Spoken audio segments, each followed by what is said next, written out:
In this tutorial, we will create a simple interactive plan and add it to an existing WordPress. From the WordPress dashboard, open WP InSpot and select Add New to create a new workspace. Start by adding the apartment plan from the Media Library. Then give the workspace a clear name, Apartment Overview. Now create the first interactive zone.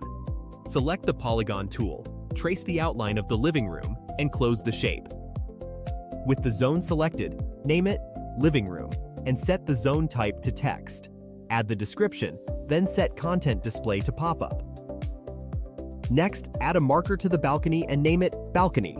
Set the zone type to link, then enter WPInSpot.com. Once the workspace is ready, click Publish.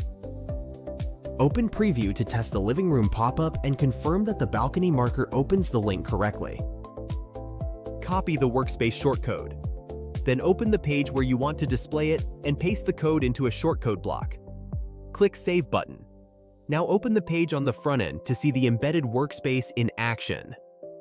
Alternatively, add the WP InSpot block and select Apartment Overview directly from the list.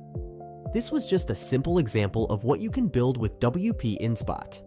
Now you can create your own interactive workspaces using your images, zones, and content.